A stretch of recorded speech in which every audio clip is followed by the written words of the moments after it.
Hi everyone, so today I'm going to review this book for you. It's called Watercolor with Me in the Forest and it's by Dana Fox.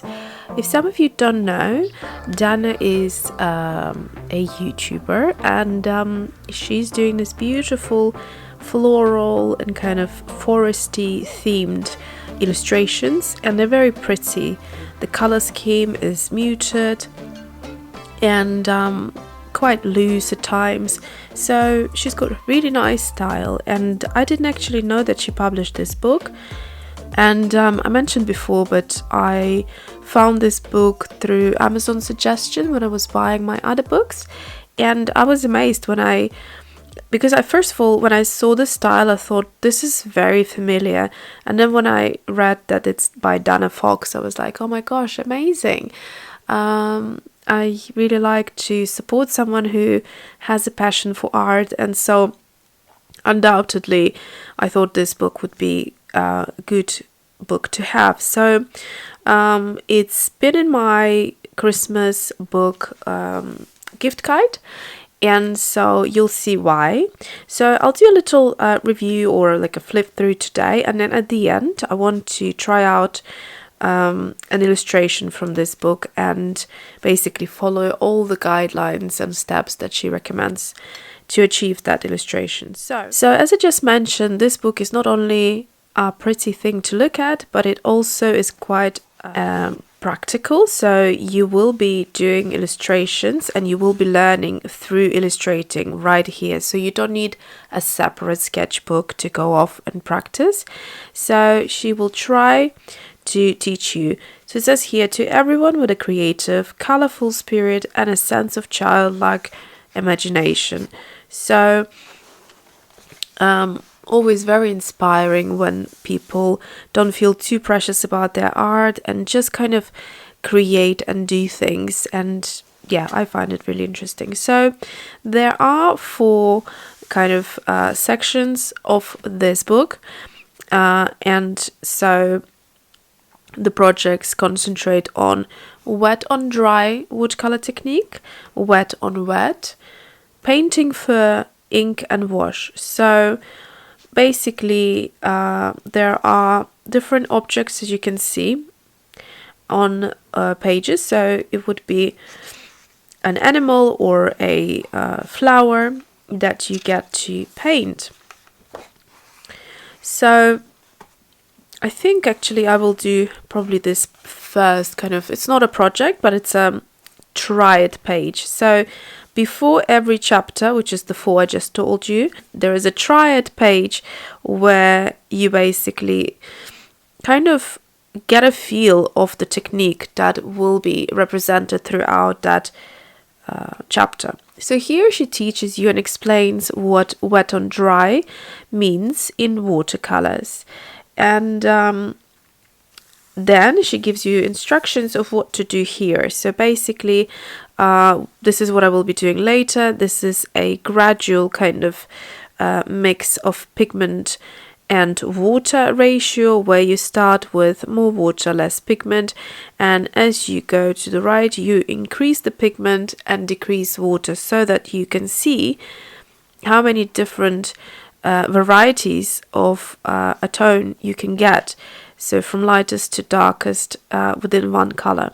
Obviously you could do even more than that, but 4 will give you enough to understand. And here I don't think she refers to this technique as glazing here, but basically she's trying to explain that another way of seeing how you can build up a color is by first of all doing a wash and then waiting for it to dry, and then doing, which is what is called glazing in watercolor, another coat of that color. And you will see that the same color, when you layer it, will look more intense, and that depends on every single watercolor paint individually. So every color reacts differently. Same thing as with this one as well. Some colors you can get a huge number of variety from lightest to darkest, and then others will be not so much at all. You could get maybe 2 or 3, but you wouldn't be able to build it up to a stronger color, and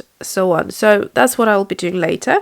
let's just have a look. So then the chapter starts with the first illustration, which is acorns, and that is, I hope you can see, this is the layout. So basically the paper, as I heard Dana say herself, it's a student grade watercolor paper. So I can see a little bit of a tooth to the paper, so it's not completely smooth, which I like. I don't like the paper to be totally smooth. Now some pages have more tooth and others are kind of more smooth. So the reverse of this page is more textured. So here you're looking at the subject matter that you will be painting. She explains in 6 steps what you need to do to achieve this. She tells you what colors you need to use: yellow ochre, raw umber, burnt umber in this case.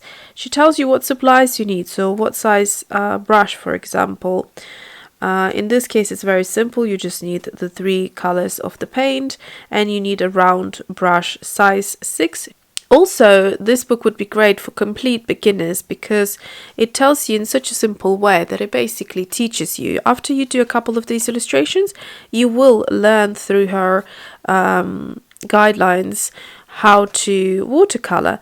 But at the same time, someone who's quite experienced and been doing watercolor for a few years, you will also, I think, enjoy this book because it's so simple. It's something you could do on your sofa while watching TV, and just a lovely thing to do during Christmas, I think, when we all want to sit down and relax and, you know, but also do something crafty. So these are, obviously this paper is more textured, for instance, so this one would be smoother, yeah. And then again, this one is textured, this one is smoother. So it depends how it's binded, because it's stitched. So that's how it's done. The illustrations are done kind of in a very basic pencil style, and you just take it from there basically. So let's finish the first chapter. I'll just do a quick flip through like so. Then we get on to the second chapter, which is wet on wet. So here is the Triad page again, and she teaches you what to do. So wet the paper, drop in the color, tilt to blend, and then she explains everything here as well. Let's flip through these illustrations, which will be based on wet. So for example, here you can see how the 2 colors softly blend together rather than having a harsh line, which is what you would achieve in a wet on dry technique. And then here the squirrel's tail as well is quite loosely painted. So yeah, plenty of flowers. So then we get to the chapter 3, which is painting fur. Now that's something I have never done, painting fur, so that will be interesting for me to try. I actually seen on her channel a video where she's showing how she's painting the bear from this chapter, and it did look like it's very time consuming to paint fur, but nonetheless it's a fun thing to do.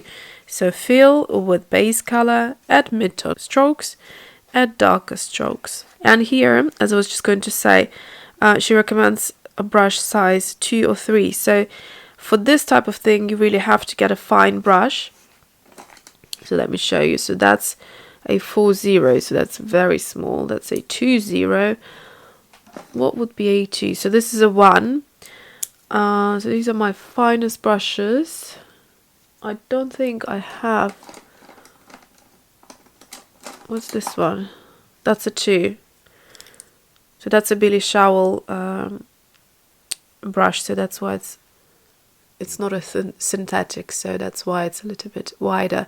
But basically, size 2 or 3 she's recommending. But I would use even something smaller, like one of these brushes, for the fur. It's like a coloring book really, but one that teaches you along the illustrating process. So this is the final chapter, which is ink and wash, and again Triad page, where you basically are advised to go over with ink or like a permanent marker over the guided lines to create that inky kind of look to the illustration, and then do the watercolor afterwards, and also do your own sketch here with ink. So different stages of learning. And then these are the examples of the ink illustrations.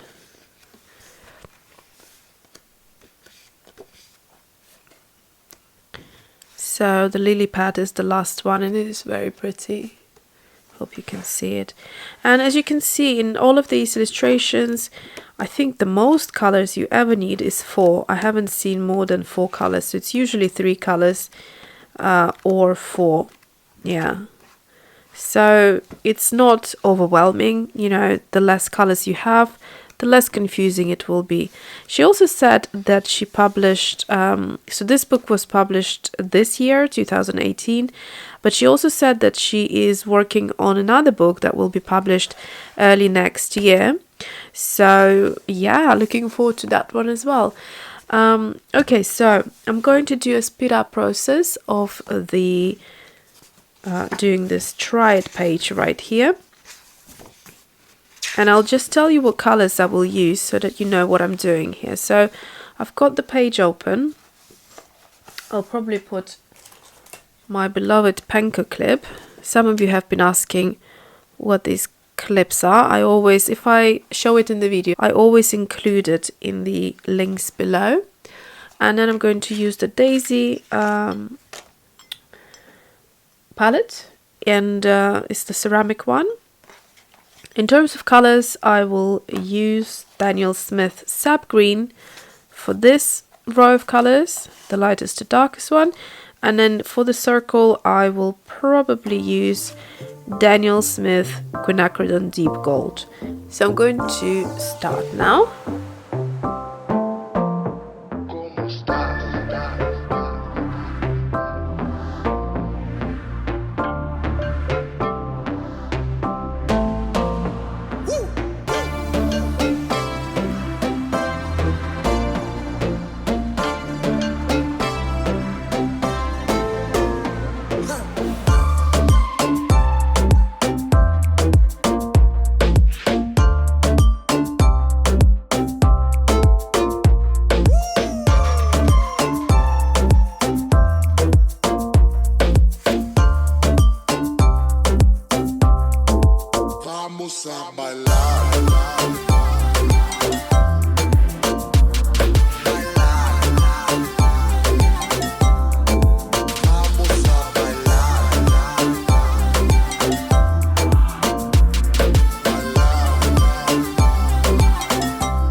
Alright, so I have finished this page and it was really fun. So what I've done off camera is I dated a day and the date, or stamped it rather, and so I think on all of the corners I will do the same because there is nothing on the bottom, and that way when I will be flipping through I will see you know which day I've done an illustration, how many days there were in between, like a little kind of diary thing, but it's completely optional and it's up to you as well. You could use like a different colored stamp if you don't want it, but if you don't want it to be so strong.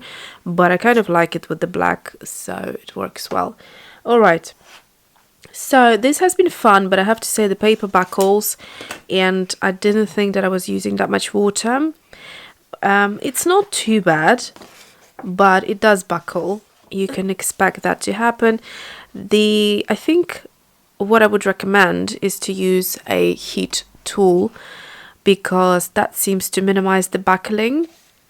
Most water probably was on this first square because it was the lightest one, so it makes sense that the kind of page has buckled mostly in this part, but the rest they buckled as I applied the water, but then they flattened out as I was drying them. So I'm not sure if I would have left them to dry naturally, whether the water wouldn't kind of, I don't know, saturate the paper more and then buckle more. But yeah, I think it helped using a heat tool. So I also wrote down what colors I use just for my own reference, because this will be like a play little kind of, you know, illustration book diary type of thing, what is happening on which day. So I am planning, or shall I say hoping, to finish this over the Christmas holidays. And yeah, I mean, there are loads of illustrations here. I haven't even counted. Does it say anything on here? No, it doesn't say how many illustrations there are, but I can count quickly. Okay, so if I haven't miscounted, I believe there are 12 illustrations in the wet on dry, 12 in the wet on wet, 11 in the painting fur, and 14 in ink and wash. So that makes it what, 49? Is that right? 49, I think.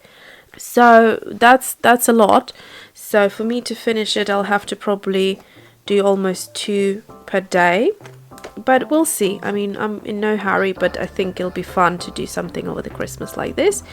And yeah, so that was a good bit of fun. Very original, I think, the fact that she sort of combined sketchbook and book in one place. And you know, what's the best way of learning when you already have an illustration there, all the steps, and you just do it yourself right here and there. So yeah, and that is it for today. So thanks for watching, and see you soon.